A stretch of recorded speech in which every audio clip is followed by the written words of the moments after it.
Hey guys, here we are in lesson 13, video number 1. And as you can see, we already have a question on the screen. 6 is 1/2 of what number? All right, so we're going to be looking at division of fractions in a little bit of a different way today. So how can we make a tape diagram to show this problem? Let's see. 6 is 1/2 of what number? So let's make sure we have a pen here. Half of what number? Now remember, I know you might be able to answer it, but we're not looking for the answer. We're looking for the method because we're going to be doing harder things later, right? So 6 is 1/2 of what number? Does this tape diagram represent the question? Yes, it does. The total is the unknown, and 6 is 1/2 of some number. How can we use the tape diagram to answer this question? Well, we know that the value of 1 unit in the tape diagram is 6, right? So 2 units would be 12. Yes? Once again, looking at the way we're doing it, not the actual answer, right? Okay, if we know that 6 is 1/2 of 12, what equation can we write to represent the original question?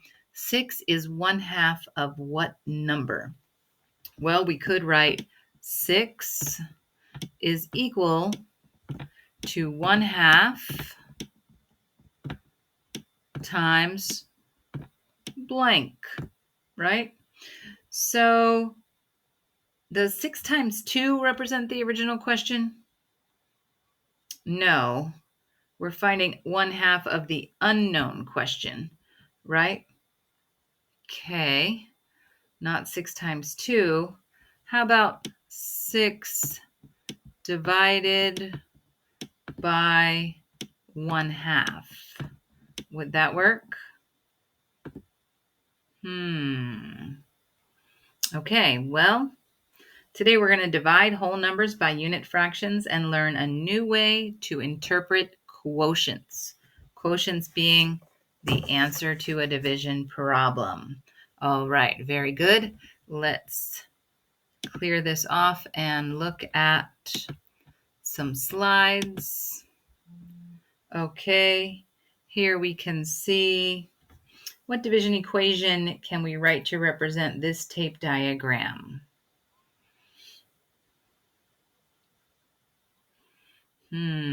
Let's look at it a little more carefully. We see that our total is 4, and we have 8 halves, right? So remember, halves are like a half, more than 1/2. So we see that each of our whole numbers is cut into half, okay? So we could write 4 divided by 1/2. Yeah? Okay. Equals 8 because there's 8 halves. So this is like what we worked on in lesson 12, where we're saying how many halves are in 4, right? What multiplication equation can we write to represent this tape diagram? And we're not looking at this tape diagram over here right now. We're just working on this one, okay? So this could also be 8 times 1/2 equals 4 because there's 8 groups of 1/2 and that's equal to 4. All right. Okay.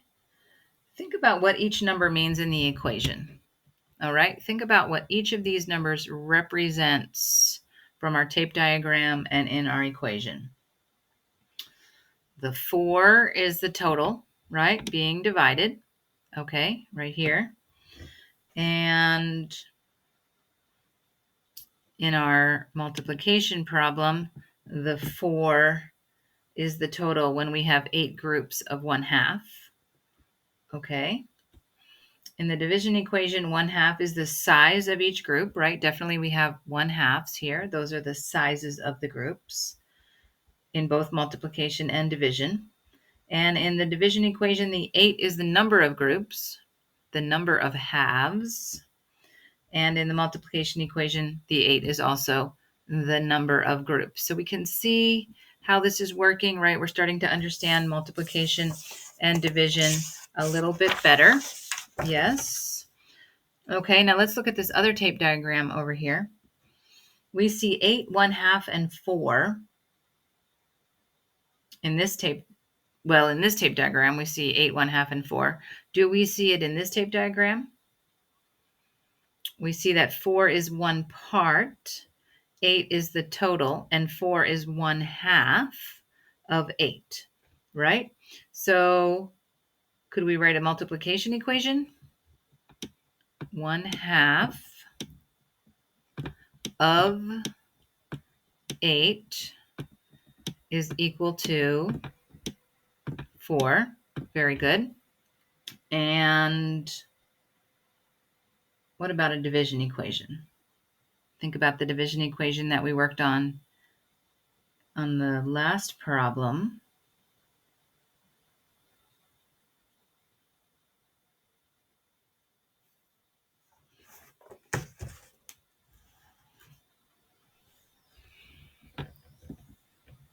Four divided by 1/2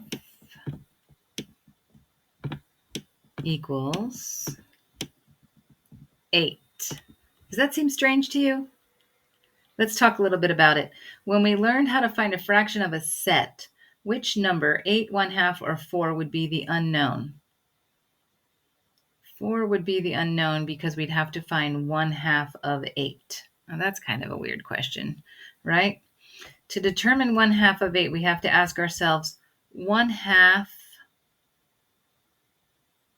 Sorry, got lost there a minute. We'd have to ask ourselves 1/2 of 8 is what number? 1/2 of 8 is what number, right?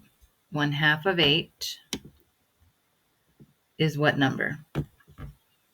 By using the numbers 4 and 1/2, what question might we ask ourselves if we didn't know 8? Okay, we might say 4 is 1/2 of what number? 4 is 1/2 of what number? I think that's what we were asking in the last question, right? Okay. So definitely going to be working on this today, working on a little bit of a different division problem.